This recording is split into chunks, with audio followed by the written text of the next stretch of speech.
Howdy, I'm the Chinese Zodiac Killer, here again to dispel the illusions created for us by our lying politicians. Have you ever noticed, especially during an election season, politicians exploit fear of crime being out of control by calling for more laws and stricter penalties for breaking them in an effort to appear tough on crime?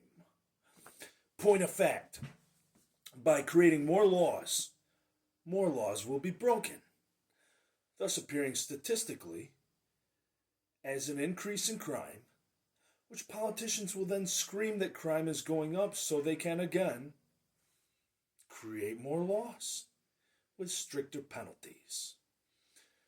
This is a vicious cycle that serves one ultimate purpose: for politicians and the government to eventually lock us down and control us in every manner possible, not to mention make a lot of money off it. Quite often, politicians will create the change they want without telling us, by making something appear as something else that baits people into thinking that is their directive. This subject is a perfect example. Politicians will convince you to support them in their campaigns to be tough on crime, and ultimately passing more laws with stricter penalties, just enabling them to further prove that crime is increasing. As more and more people are arrested for breaking more and more laws, and statistics show that criminal activity is more severe due to the increased penalties shown in statistics. Another perfect example is the bogus SAFE Act here in New York State, an unconstitutional law that was passed in the middle of the night by our former governor, Andrew Cuomo, who was pressured to resign for being a sexual pervert and what appears to be the orchestrating of the murder of something like 16,000 elderly people during the pandemic and hiding the data from the public. As I remarked, politicians often create an illusion appearing to work towards one thing, but actually creating a change in another aspect that they don't tell you about. The SAFE Act, with its baitable title, appears as though it will make New York safer by forcing law-abiding firearm owners to modify their legally bought firearms and re-register them. Of course, this isn't going to deter anyone intent on going on a killing spree, and instead targets law-abiding gun owners.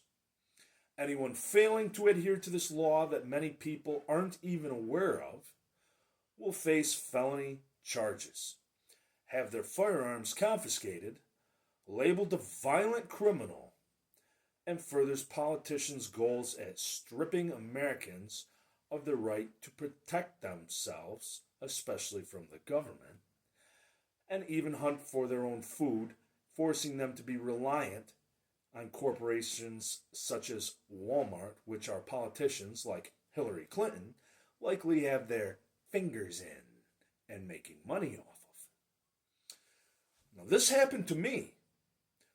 2 of my legally bought firearms were confiscated, but because I failed to pay the $35 modification fee and do some paperwork, I was issued 8 felony weapon charges, which are considered violent felonies despite there being nothing violent about it at all.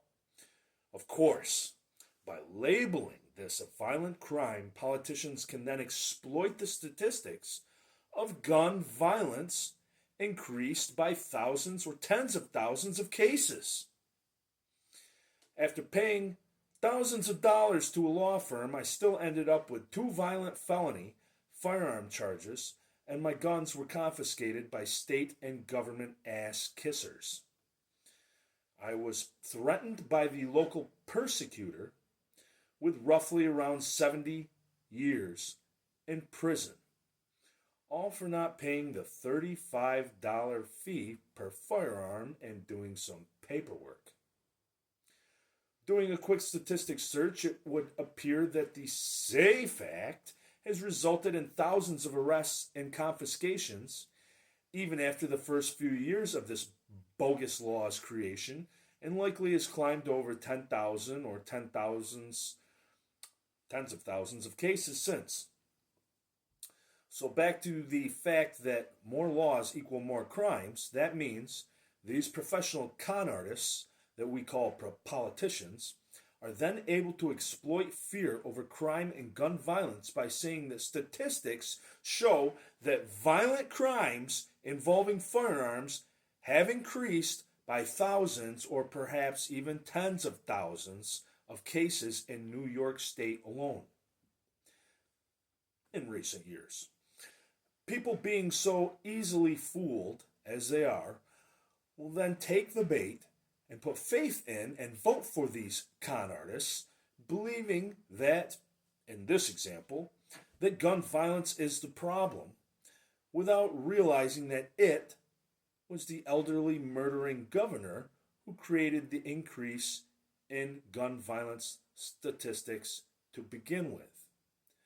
If he would not have passed this law secretly in the middle of the night, gun violence statistics wouldn't have risen by thousands or tens of thousands of cases for politicians to then exploit fear over.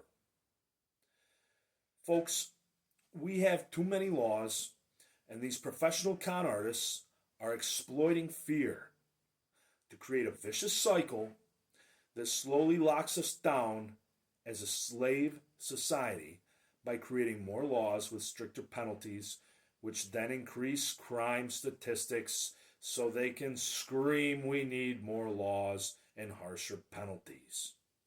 Wash, rinse, repeat until you have no freedom of privacy left. Now remember, kids, you can always write my name in for Commander-in-Chief, Jesse Bartlett, the Chinese Zodiac Killer. I'll abolish all the bullshit laws, reform the entire criminal justice system to be more ethical and humane, restore Second Amendment freedoms, and watch. Violent crime and gun violence will all but disappear.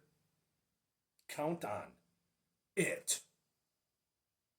Like, follow, share, and subscribe to my content. Tell everyone you know. Don't touch that dial. Let's put an end to the con job of our politicians and government.